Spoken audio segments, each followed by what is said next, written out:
नमस्कार दोस्तों, स्वागत है आप सभी लोगों का आपके अपने यूट्यूब चैनल राजन क्लासेस में। तो आज के इस वीडियो में आपको पता होगा कि आज हम कक्षा 12 जो कि 2023 के लिए इनऑर्गेनिक केमिस्ट्री, ध्यान समझिएगा, आज हम इनऑर्गेनिक केमिस्ट्री को प्रारंभ करने जा रहे हैं, बिल्कुल स्टार्टिंग पॉइंट से और बेसिक से बताने वाले हैं। तो ध्यान दीजिएगा, इनऑर्गेनिक केमिस्ट्री में कक्षा 12 में हमें क्या पढ़ना है, कैसे पढ़ना है, बिल्कुल आज ये आपका पहला वीडियो बनाया जा रहा है। तो आप इस वीडियो को पूरा वॉच कीजिएगा, ठीक है। तो ये है भाग नंबर 1। दोस्तों मैं आपसे बता दूं, ये जो वीडियो बनाया जा रहा है ये भाग 1 है, ठीक, ध्यान दीजिएगा। अब हम इसको प्रारंभ करते हैं। तो आज की इस वीडियो में हम ये डिस्कस कर लेते हैं पहले कि हमें पढ़ना क्या क्या है इनऑर्गेनिक केमिस्ट्री में। तो ध्यान समझिएगा, इनऑर्गेनिक केमिस्ट्री का ये इतना प्रोफार्मा मैंने बना के रखा हुआ है जो भी आपको पढ़ना है। तो इनऑर्गेनिक केमिस्ट्री के अंतर्गत देखिए, पहले हमें पढ़ना है हेलो एल्केन और हेलो एरीन, ठीक है दोस्तों। हेलो एल्केन और हेलो एरीन हमें पढ़ना है। इसके बाद हमको पढ़ना है एल्कोहल, फिनॉल, ईथर, ठीक है, एल्कोहल, फिनॉल और ईथर, ठीक। और तीसरा अध्याय हमारा है एल्डिहाइड, कीटोन, कार्बोक्सिलिक अम्ल। एल्डिहाइड, कीटोन, कार्बोक्सिलिक अम्ल हमको अध्याय नंबर 3 में पढ़ना है। चौथे में पढ़ना है हमको नाइट्रोजन युक्त कार्बनिक यौगिक। तो नाइट्रोजन युक्त कार्बनिक यौगिक हमको चौथे चैप्टर में पढ़ना है। अध्याय 5 में हमको पढ़ना है जैव अणु। बस बाबू बस, यही ध्यान दीजिएगा, बस हमें यही पढ़ना है, ठीक है। बस का मतलब बस सिर्फ यही इतना पढ़ना जो हमको यहाँ पे दिया गया है। बस 5 चैप्टर पढ़ना है। अब इस 5 चैप्टर को पढ़ने में कितना समय लगेगा और कितना आप समझ पाएंगे, ये क्लास शुरू करने के बाद ही समझ में आएगा। तो दोस्तों बने रहिएगा इस क्लास के अंत तक। तो इतना हमें पढ़ना है। तो आज हम इस वीडियो में प्रारंभ करेंगे पहला चैप्टर जिसका नाम है हेलो एल्केन और हेलो एरीन, ठीक है। चलिए तो हेडिंग डाल दीजिए दोस्तों, पहले चैप्टर का अध्याय 1 हेलो एल्केन और हेलो एरीन। तो प्रारंभ करते हैं हम बिना देर किए आज के इस क्लास को। तो ये रहा आपका अध्याय 1 इनऑर्गेनिक केमिस्ट्री का, हेलो एल्केन और हेलो एरीन स्टार्ट होता है। अब ध्यान समझिएगा, ये दोस्तों भाग 1 है, मैंने आपसे पहले ही बताया था। अब यहाँ पे जो चैप्टर है hello alcohol, sorry halo alkane और हेलो एरीन, इसमें पहले हम ये जानेंगे कि हेलो एल्केन होता क्या है। बात समझ में आ रही है आपको? हेलो एल्केन होता क्या है, ठीक है। चलिए तो हम आपको बता देते हैं हेलो एल्केन क्या होता है, उसके बाद हम जानेंगे हेलो एरीन क्या होता है। तो हेलो एल्केन का हेडिंग डालिएगा हेलो एल्केन। तो ये होता है क्या, हैलोजन परमाणु द्वारा हाइड्रोकार्बन में से एक या एक से अधिक हाइड्रोजन परमाणु के प्रतिस्थापित से उत्पन्न होने वाली जो यौगिक होती है उसे हम हेलो एल्केन कहते हैं। इसे एल्किल हाइलाइड से भी क्या करते हैं, सॉरी जानते हैं, इसे हम इसे क्या कह सकते हैं, एल्किल हाइलाइड भी कह सकते हैं। मेरी बात को ध्यान समझिएगा, हाइलोजन परमाणु का मतलब क्लोरीन, फ्लोरीन, ब्रोमीन, आयोडीन, ठीक है। हम आगे भी आपको बता देंगे कि हाइलोजन परमाणु कौन कौन से होते हैं। तो हाइड्रोजन परमाणु द्वारा क्या होता है, हाइड्रोकार्बन में से एक या एक से अधिक हाइड्रोजन, जितने भी हाइड्रोजन होंगे हाइड्रोकार्बन में, ठीक है, जितने भी हाइड्रोजन होंगे उसके प्रतिस्थापन, प्रतिस्थापन मतलब निकल जाएगा, ठीक है, प्रतिस्थापन मतलब निकलना एक तरीके से वहां से। तो इस उसके बाद जो हमें यौगिक प्राप्त होगा उसे हम बोलेंगे हेलो एल्केन। क्या बोलेंगे, हेलो एल्केन। तो मेरी बात को ध्यान समझिएगा, जैसे मैं अगर एग्जाम्पल आपके सामने थोड़ा सा बता देता हूं, समझिएगा। तो मान लीजिए ये कोई एल्केन है, ध्यान समझिएगा, मान लीजिए ये कोई आपका, ये RH कर लेते हैं, ध्यान समझिएगा RH, ये कोई आपका एल्केन है, एग्जाम्पल के तौर पे समझा रहे, समझ जाइएगा। मान लीजिए कोई आपका एल्केन है या फिर कह सकते हैं हाइड्रोकार्बन, ठीक है, हाइड्रोकार्बन है। तो ये कोई दिया गया है एल्केन, और इसमें से अगर एक हाइलोजन, यानी कि हाइलोजन को यहां पे दिखाएंगे हम यक्स से, ठीक है, और यदि मान लीजिए एक हाइलोजन द्वारा एक हाइड्रोजन, हाइड्रोजन मतलब H, एक हाइलोजन अगर आ रहा है तो एक हाइड्रोजन क्या हो रहा है, प्रतिस्थापित हो जा रहा है। एक हाइलोजन द्वारा एक हाइड्रोजन प्रतिस्थापित हो जाता है। इसके बाद हमें जो यौगिक मिलता है वो कहलाता है आपका क्या, वो कहलाता है आपका हेलो एल्केन। मेरी बात को समझने की कोशिश करिएगा। मान लीजिए कोई RH कोई एल्केन है या फिर कह सकते हैं हाइड्रोकार्बन है, इसमें से एक हाइलोजन परमाणु द्वारा एक हाइड्रोजन निकल गया तो हमको मिलेगा क्या, R हो गया, यहाँ पे H है तो H यहाँ से निकल गया तो X हो गया, तो यहाँ पे मिल गया RH। ये हमारा क्या हो जाएगा, ये जो यौगिक प्राप्त होगा इसको हम कह सकते हैं हेलो एल्केन। समझ में आई बात आपको? एक बार फिर से समझ सकते हैं अगर समझना चाहे तो। मान लीजिए कोई ये कोई एल्केन दिया गया है या फिर आप कह सकते हैं हाइड्रोकार्बन दिया गया है। अगर इसमें से एक हाइड्रोजन मतलब हाइलोजन जो है, ये हाइलोजन एक्स आपका हाइलोजन है, समझ लीजिए एक हाइलोजन परमाणु द्वारा एक हाइड्रोजन प्रतिस्थापित हो जा रहा है। ये एक खो आ रहा है तो एक खो ये चला जा रहा है। तो जब ये चला गया तो यहां से ये गायब हो गया, आर तो आर हो गया, एक्स जुड़ गया तो एक्स जुड़ गया, ये आपका हो गया हेलो एल्केन। समझ में आई बात? Very good. समझ में आई तो अच्छी बात है, नोट करके रखिएगा अपने कॉपी में क्योंकि आपको जरूरत पड़ेगी। ठीक है, आगे हम बात करेंगे हेलो एल्केन का वर्गीकरण। ध्यान समझिएगा दोस्तों, बहुत ही इंपॉर्टेंट टॉपिक हम आपके सामने डिस्कस कर रहे हैं। अगर ये शुरू कर रहे हैं जो हम, अगर ये आप समझना शुरू कर देंगे तो आपके लिए इनऑर्गेनिक केमिस्ट्री एकदम हलवा हो जाएगा, बिल्कुल आसानी से आप कर पाएंगे। बड़े छोटे सभी रिएक्शन एकदम कंसेप्ट आपका क्लियर होगा। ध्यान दीजिएगा, आज हम थोड़ा सा ये डिस्कस कर ले पहले हेलो एल्केन का वर्गीकरण। तो हेलो एल्केन का जो वर्गीकरण होता है इसे कितने वर्गों में बांटा गया है? ठीक है, देखिए हेलो एल्केन को हम एल्किल हाइलाइड भी कहते हैं, ये मैंने आपको पहले ही बताया था ऊपर वाली लाइन में। ठीक है, तो इसको आप हेलो एल्केन कहिए या फिर एल्किल हाइलाइड कहिए, कोई दिक्कत नहीं है, दोनों इसी का नाम है। ठीक है, चलिए तो यहाँ पे हम देखिए, यहाँ पे एल्किल हाइलाइड के नाम से इसको बुला रहे हैं। एल्किल हाइलाइडों को दो विषयों के आधार पर बांटा गया है। इसको दो विषय के आधार पर बांटा गया है। कैसे बांटा गया है? पहला आपका हाइड्रोजन परमाणु की संख्या के आधार पर और दूसरा है कार्बन की प्रकृति के आधार पर। नोट करिए, पहला है आपका हाइड्रोजन परमाणुओं की संख्या के आधार पर, दूसरा है कार्बन की प्रकृति के आधार पर। तो ये दो आधार पर बांटा गया है। तो पहले हम बारी बारी से दोनों को क्लियर करेंगे। तो सबसे पहले नंबर आएगा हाइड्रोजन परमाणुओं की संख्या के आधार पर। हाइड्रोजन परमाणु की संख्या के आधार पर ये कितने प्रकार के होते हैं, कौन कौन से होते हैं, एक एक स्टेप मैं आपको क्लियर करने वाला हूं। ध्यान समझिएगा। तो यहां हेडिंग डाल लीजिए आप। हेडिंग डालेंगे क्या? पहला हाइड्रोजन परमाणुओं की संख्या के आधार पर। पहला है आपका हाइड्रोजन परमाणुओं की संख्या के आधार पर। तो हाइड्रोजन परमाणु की संख्या के आधार पर ये कितने प्रकार का होता है? इनको 4 भागों में बांटा गया है। कितने भागों में बांटा गया है बाबू? 4 भागों में बांटा गया है। कौन कौन सा होता है? पहला आपका होता है मोनोहाइलाइड, ठीक है। दूसरा आपका होता है डाई हाइलाइड, तीसरा आपका होता है ट्राई हाइलाइड, ठीक है। चौथा आपका होता है tetra. Monohalide, di halide, tri halide, tetra halide. जैसे हम गणित में पढ़ते हैं ना 1 2 3 4 गिनती को, ठीक है, और इंग्लिश में पढ़ते हैं 1 2 3 4, वैसे ही अगर हम केमिस्ट्री की काउंटिंग करेंगे हिंदी में तो 1 को कहते हैं मोनो, 2 को कहते हैं डाई, 3 को कहते हैं ट्राई, 4 को कहते हैं टेट्रा, ठीक है। तो इसीलिए इसका नाम क्या हो गया? Monohalide, di halide, tri halide, tetra halide. अब दोस्तों हम यहां पे बारी बारी से एक एक हेडिंग को क्लियर करेंगे। तो सबसे पहला नंबर आएगा मोनोहाइलाइड। तो आइए मोनोहाइलाइड की कंसेप्ट को यदि आप समझ जाते हैं जो मैं समझाना चाहता हूं तो बाकी के जो 3 नीचे हैं वो आप अपने आप बोलेंगे। बस देखिएगा, थोड़ी सी मैजिक करना चाहेंगे हम। तो चलिए पहले आप हेडिंग डाल लीजिए मोनोहाइलाइड। अब मोनोहाइलाइड क्या होता है ध्यान समझिएगा, इसको मैं एग्जाम्पल के साथ बताऊंगा आपको, ठीक है।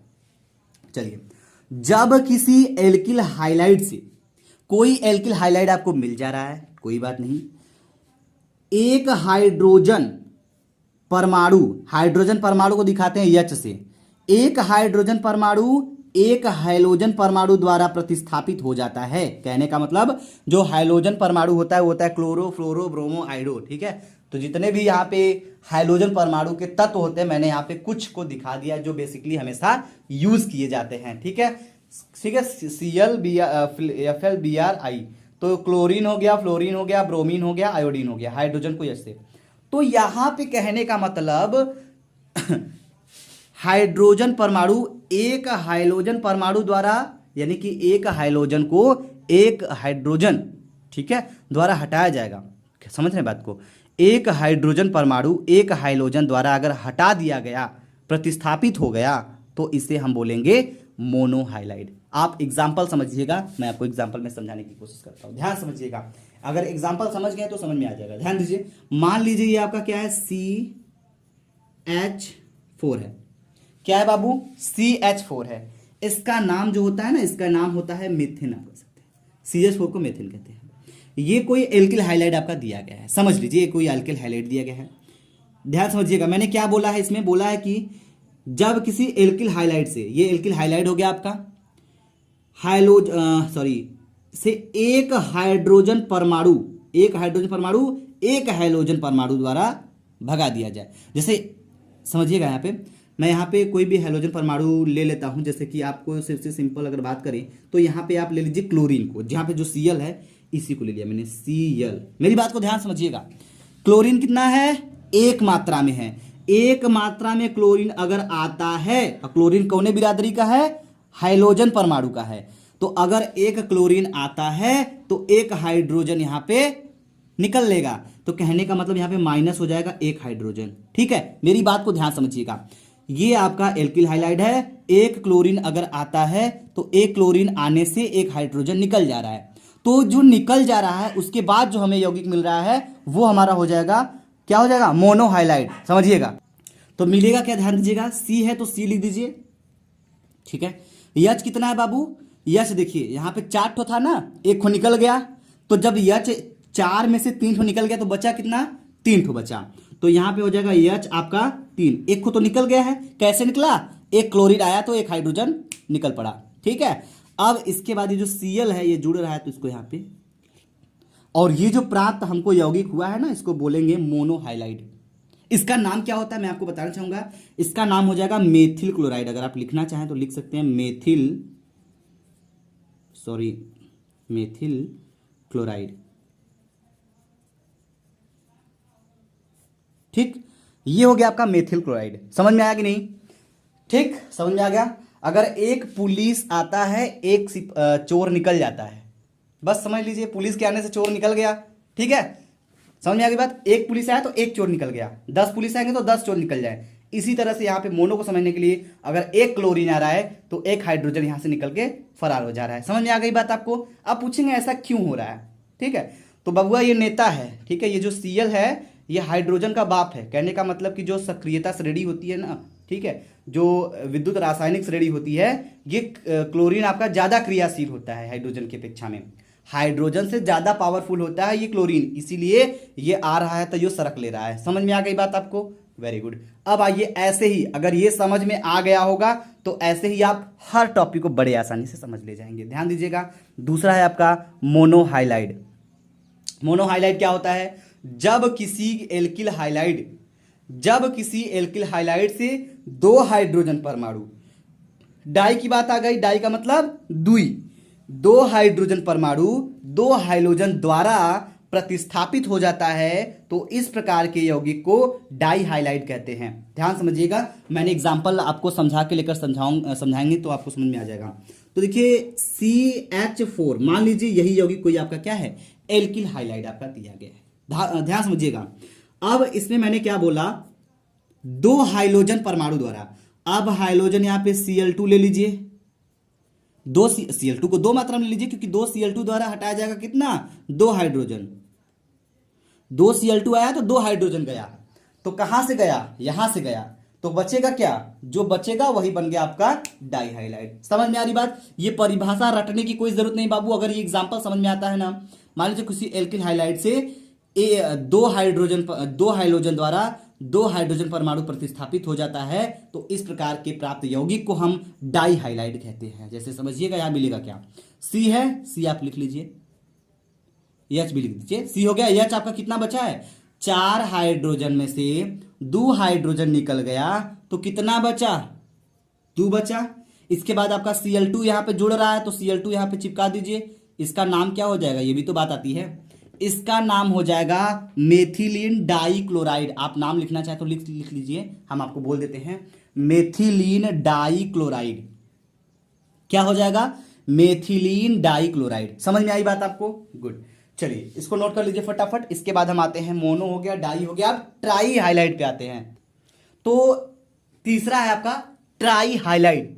मोनो हाइलाइट हो गया, डाई हाइलाइट हो गया, ट्राई हाइलाइट में समझिए, जब किसी एल्किल हाइलाइट से 3 हाइड्रोजन परमाणु 3 हाइलोजन द्वारा प्रतिस्थापित हो जाता है तो इस प्रकार के यौगिक को हम ट्राई हाइलाइट कहते हैं। बड़ी बात को समझने की कोशिश करिएगा ध्यान से। ट्राई माने 3 हाइड्रोजन निकल जा रहा है जब 3 हाइलोजन आ रहा है।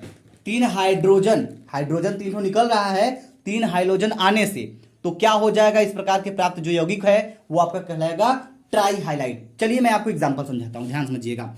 मान लीजिए CH4, यही लेके एग्जांपल चलेंगे क्योंकि जब तक ये अच्छे समझ, एक ही एग्जांपल क्यों ले रहे पता है, क्योंकि आपको जो ना सारा कंसेप्ट है वो क्लियर होना चाहिए। ठीक है, चलिए ये ले लीजिए आपका कोई एल्किल हाईलाइट हो गया, ये CH4 आपका। इसमें से मैंने क्या बोला, मैंने बोला कि 3 हाइड्रोजन निकल जाएगा। चल बबुआ 3 हाइड्रोजन यहां से निकाल दीजिए, H3 आपका यहां से निकाल दिया जाए, निकल गया। कैसे निकला, 3 हाइड्रोजन आने से। तो जब आ रहा है तो प्लस करिए, हाइड्रोजन कितना 3, तो यहां पे इस बार Cl को कितना ले लीजिए, 3 तो ले लीजिए, ट्राई है ना, ट्राई को 3 बोलते हैं इसमें। तो 3 हाइड्रोजन आने से 3 हाइड्रोजन निकल जा रहा है। इस प्रकार का जो प्राप्त यौगिक होगा इसे हम बोलेंगे, क्या बोलेंगे, ट्राई हाइलाइट। अब क्या बनेगा मुझे बताइएगा, C लिखेंगे, C आप लिख लीजिए, H ध्यान दीजिएगा। तो होगा क्या, यहां पे C लिख दिया मैंने, H आपका कितना है दोस्तों, 4 है। 4 हाइड्रोजन में से 3 हाइड्रोजन निकल जाएगा तो बचेगा कितना, एक ही ना बचेगा, CH हो गया। Cl कितना है, 3 है, तो तीनों का तीनों चाप दीजिए। ये जो CH Cl3 है ये आपका हो जाएगा ट्राई हाइलाइट। इसका नाम होता है दोस्तों क्लोरोफार्म, क्लोरोफार्म। ठीक है, और इस चैप्टर में हमें क्लोरोफार्म पढ़ना पड़ेगा, ध्यान समझिएगा, क्लोरोफार्म हमें पढ़ना पड़ेगा। तो फार्मूला यहां पे जरूर नोट कर लीजिएगा। ठीक है, आज हम थोड़ा सा ये बेसिक क्लियर कर देते हैं, कल से हम स्टार्ट करेंगे क्लोरोफार्म को। तो आइए पहले टेट्रा हाइलाइट क्या होता है। अब देखिए ये परिभाषा हम नहीं बोलेंगे, ये आप खुद बोलेंगे। कैसे बोलेंगे, कि जब किसी एल्किल हाइलाइट से 4 हाइड्रोजन परमाणु 4 हैलोजन द्वारा प्रतिस्थापित हो जाता है तो इस प्रकार के प्राप्त यौगिक को हम टेट्रा हाइलाइट कहते हैं। टेट्रा माने 4। ठीक है, कोई एल्किल हाइलाइट ले लीजिए, यही ले लीजिए। चलिए CH4 को पकड़ के ले लीजिए, ये हो गया। कितना हाइड्रोजन निकलेगा, अरे सॉरी, कितना हाइड्रोजन निकलेगा, 4 हाइड्रोजन निकलेगा। तो यहां पे आप यहां से निकाल दीजिए H4, निकाल रहे हैं ना, हो गया।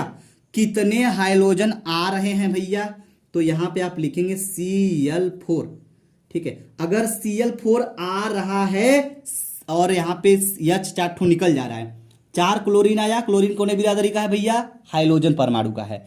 तो जब 4 हाइड्रोजन परमाणु आ रहा है तो 4 हाइड्रोजन यहां से फरार हो जा रहा है, निकल जा रहा है। तो इसके बाद जो हमें यहां पे प्राप्त यौगिक होगा उसको हम बोलेंगे टेट्रा हाइलाइट। समझिएगा क्या मिलेगा, C है, C मैंने यहां पे लिख दिया। H आपका 4 है यहाँ पे, H आपका यहाँ 4 में से 4 गया 0, खत्म, कुछ नहीं बचेगा। 4 तो है इसके पास, 4 निकल गया तो बचेगा क्या, कुछ नहीं बचेगा। तो बचेगा यहाँ Cl4, यहाँ पे Cl4 आप यहाँ पे लिख दीजिए। CCl4 का नाम होता है दोस्तों, C माने कार्बन, ध्यान दीजिएगा, कार्बन 4 है, क्लोराइड कितना है 4, कार्बन टेट्रा, टेट्रा Cl है क्लोराइड,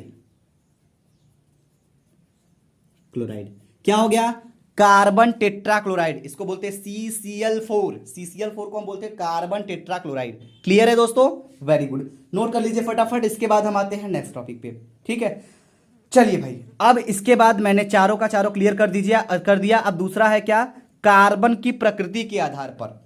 तो कार्बन की प्रकृति के आधार पर कितने प्रकार के होते हैं, जरा इसको भी समझ लीजिए। ये बस एक लाइन का है दोस्तों, इसका भी कंसेप्ट बिल्कुल क्लियर है। ठीक है, चलिए क्या बोला जा रहा है, कार्बन की प्रकृति के आधार पर, ठीक है, ये 3 प्रकार के होते हैं। कौन कौन से होते हैं, पहला होता है प्राथमिक हेलोएल्केन, इसको 1 डिग्री से दिखाते हैं। दूसरा होता है द्वितीयक हेलोएल्केन 2 डिग्री, तृतीयक हेलोएल्केन 3 डिग्री, इसको ऐसे दिखाते हैं। ठीक है, 1 डिग्री 2 डिग्री 3 डिग्री, प्राथमिक हेलोएल्केन, द्वितीयक हेलोएल्केन, तृतीयक हेलोएल्केन को हम ऐसे ही दिखाते हैं। समझ में आई बात। चलिए अब इसका भी बारी आ गया, बारी बारी से क्लियर कर देते हैं। प्राथमिक हेलोएल्केन क्या होता है, द्वितीयक तृतीयक क्या होता है। प्राथमिक माने 1, द्वितीयक माने 2, तृतीयक माने 3। आइए समझते हैं, पहले 1 डिग्री को समझते हैं। प्राथमिक हेलोएल्केन क्या होता है, तो जब हैलोजन परमाणु प्राथमिक कार्बन से जुड़ा हो तो इसे प्राथमिक हेलोएल्केन कहते हैं। मेरी बात को समझिएगा। मान लीजिए प्राथमिक कार्बन माने 1 कार्बन से जुड़ा होगा। ये देखिए CH3, ठीक है, CH3 हो गया आपका।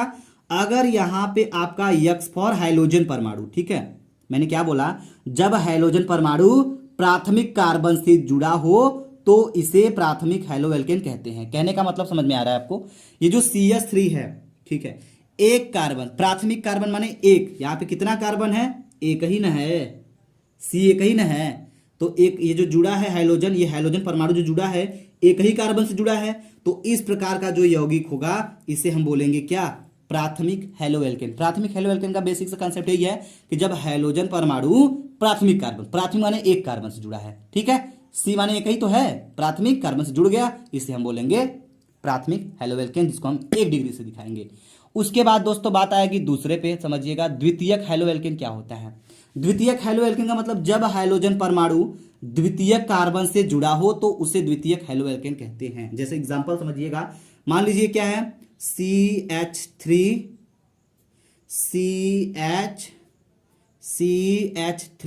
द्वितीयक कार्बन माने दूसरे स्थान पे, ठीक है, जैसे 1 2, इधर से चलेंगे तो यहाँ 2, इधर चलेंगे तो 1 2, तो यहाँ पे अगर हाइड्रोजन परमाणु लटक जाए, कोई भी हो सकता है हाइड्रोजन परमाणु में, इसको मैंने यक्स से दिखाया है, ठीक है, यक्स फॉर हाइड्रोजन यहाँ पे मैंने लिखा है, लेकिन यहाँ पे आप कुछ लटका सकते हैं, क्लोरीन, फ्लोरीन, ब्रोमीन, जो भी हाइड्रोजन परमाणु का तत्व हो, किसी को भी, ठीक है।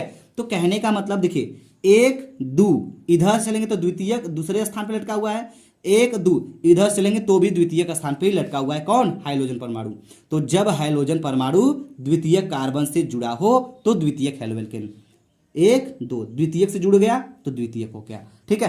पहले क्या था, एक ही से जुड़ा था, ठीक है, एक ही कार्बन से जुड़ा था, प्राथमिक कार्बन से जुड़ा था, इसलिए मैंने उसको प्राथमिक हैलोएल्केन कहा थी, ठीक है। अब बात आती है तीसरे पे, ध्यान दीजिएगा, तीसरा क्या है, तृतीयक हैलोएल्केन। 3 डिग्री समझिएगा क्या होता है, जब हाइड्रोजन परमाणु तृतीयक कार्बन से जुड़ा हो तो उसे हम क्या कहते हैं, तृतीयक हैलोएल्केन कहते हैं। समझ में आ रही बात, चलिए ध्यान दीजिएगा, हम आपको समझाते हैं। समझाने का मतलब ये हो जाएगा कि देखिए, अगर हम यहाँ पे एक चीज समझ लेते हैं तो हमें कहीं भी कोई दिक्कत नहीं होगा। मान लीजिए ये क्या है, C है, कार्बन कितना हो गया, कार्बन कितना होगा, तृतीयक कार्बन से जुड़ना चाहिए, तो यहाँ पे CH3 इस बार नहीं लिखेंगे, ये जो R है, R आपका एल्किल है, ठीक है, 1 2 3, तृतीयक कार्बन से कौन जुड़ेगा, हाइड्रोजन, 1 2 3, तृतीयक हैलोएल्केन से जुड़ गया, तृतीयक हैलोएल्केन, ठीक है। जब हाइड्रोजन तृतीयक कार्बन 1 2 3, ये कार्बन तृतीयक हैलोएल्केन से जुड़ा है तो इसे हम बोलेंगे, ये हैलोजन है, ठीक है, इसे बोलेंगे तृतीयक हैलोएल्केन। तो ये बेसिक सा कॉन्सेप्ट था दोस्तों, समझ में आ गया। कल से हम स्टार्ट करेंगे एक नए टॉपिक को, ठीक है। तो ये इसका भाग नंबर 1 था और सभी टॉपिक्स आपको समझ में आए होंगे, नोट कर लीजिए, कल के क्लास बिल्कुल यही टाइम पे रहेगा, ठीक है। चलिए, उम्मीद करते हैं आपको समझ में आ गया होगा। समझ में आया तो वीडियो को लाइक करिएगा, हमें कमेंट सेक्शन में कमेंट करके बताना ना भूलिएगा। सो थैंक यू दोस्तों, जय हिंद, जय भारत।